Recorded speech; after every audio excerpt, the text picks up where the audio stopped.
আজকে একটু ভিন্নভাবে চুলায় এরকম একটা প্যাচ পেটিস তৈরি করেছি। এটা দেখতে যতটা সুন্দর, খেতেও কিন্তু ভীষণ মজার। পেটিস কিন্তু আমরা অনেকভাবেই তৈরি করে থাকি। আজকের এই পেটিসগুলো কিন্তু অসম্ভব মজার হয়েছিল। ভিডিওটি শুরু করে থাকলে একটি লাইক, কমেন্ট ও শেয়ার করতে পারেন। তৈরি করার জন্য আমি একটি বোলের মধ্যে নিয়ে নেব 3 কাপ ময়দা। চাইলে আটা দিয়ে করতে পারেন, তবে ময়দা দিয়েই ভালো হয়। নিয়ে নেব আধা চা চামচ লবণ, 3 টেবিল চামচ রান্নার তেল। এবার শুকনো উপকরণগুলো হাত দিয়ে একটু ভালোভাবে মিশিয়ে নিচ্ছি।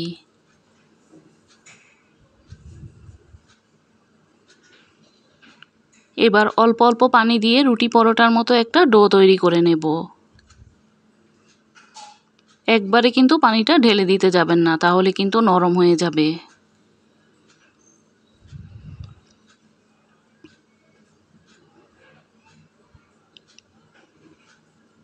অল্প অল্প করে পানি মিশিয়ে আমি ডোটা তৈরি করে নিয়েছি। এবার ডোটাকে 30 মিনিটের জন্য একপাশে রেখে দেব। এদিকে আমি ভিতরের পুরটা রান্না করার জন্য প্যানের মধ্যে তেল দিয়েছি, আর দিয়েছি 1 কাপ পেঁয়াজ কুচি। দিয়ে দেব স্বাদ মতো লবণ। পেঁয়াজটাকে হালকা করে একটু ভেজে নিচ্ছি, যেন সামান্য কিছুটা নরম হয়ে যায়। দিয়ে দেব 1 চা চামচ আদা বাটা, 1 চা চামচ রসুন বাটা। আদা রসুনটাকে একটু নাড়াচাড়া দিয়ে ভেজে নিচ্ছি। এবার দিয়ে দেব মুরগির বুকের মাংস। আমি এরকম ছোট ছোট টুকরো করে কেটে নিয়েছি। এখন পেঁয়াজ আর আদা রসুনের সাথে কিছুক্ষণ ভেজে নেব।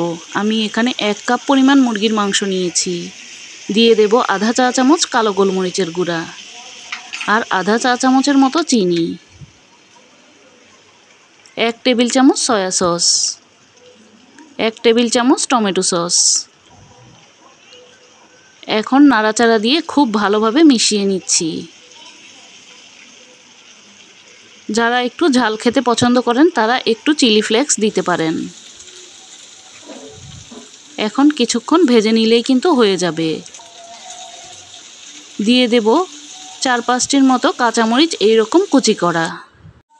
কাঁচামরিচ কুচি দেওয়ার পর আরও 2-3 মিনিটের মতো ভেজে চুলাটা বন্ধ করে দিয়েছি। এবার আমি একটি বাটির মধ্যে ঢেলে নিয়েছি। এখন কিছুটা ঠান্ডা করে নেব। এদিকে আমি একটু তেলের মধ্যে 1 টেবিল চামচ কর্নফ্লাওয়ার গুলিয়ে নিচ্ছি।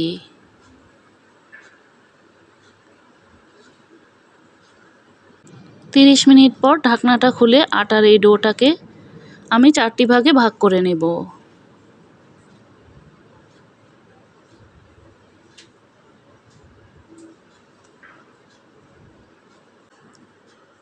দুইটা ভাগ দিয়ে আমি পেটিসটা তৈরি করব, আর বাকি 2 ভাগ আমি অন্য কোনো কিছু তৈরি করব। এবার একটি ভাগ নিয়ে আমি বড় একটি রুটি বেলে নিচ্ছি। রুটিটাকে যতটা পাতলা করা যায়।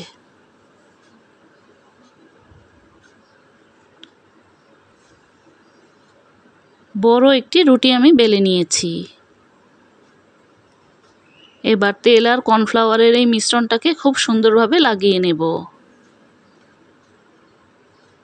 পুরোটা রুটির গায়ে আমি খুব ভালোভাবে মেখে নিয়েছি।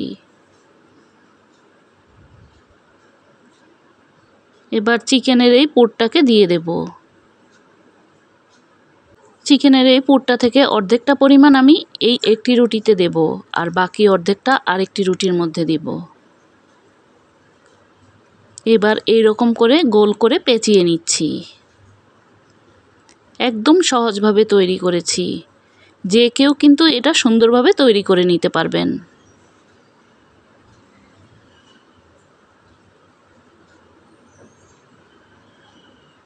এটা দেখতে যতটা সুন্দর, খেতেও কিন্তু ভীষণ মজার হয়।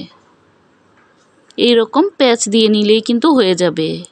কর্নফ্লাওয়ার আর তেলের এই মিশ্রণটা দেওয়ার কারণে কিন্তু অনেকগুলো লেয়ার পড়বে।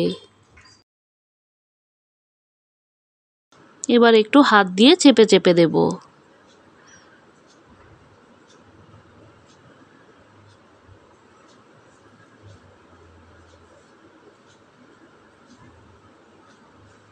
বেলুন দিয়ে আমি আর একটু বেলে নেব, যেন আরও কিছুটা বড় হয়।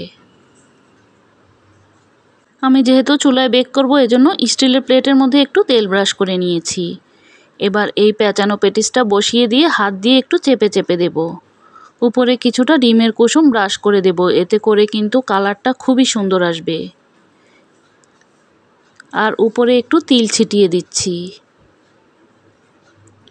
চুলায় আমি একটি পাতিল বসিয়ে স্ট্যান্ড দিয়ে 10 মিনিট পাতিলটাকে খুব ভালোভাবে গরম করে নিয়েছি। এবার এই পেটিসের প্লেটটাকে বসিয়ে দেব। ঢাকনা দিয়ে ঢেকে এবার 30 মিনিট বেক করে নেব। 30 মিনিট পর আমি ঢাকনাটা খুলে দেখাচ্ছি।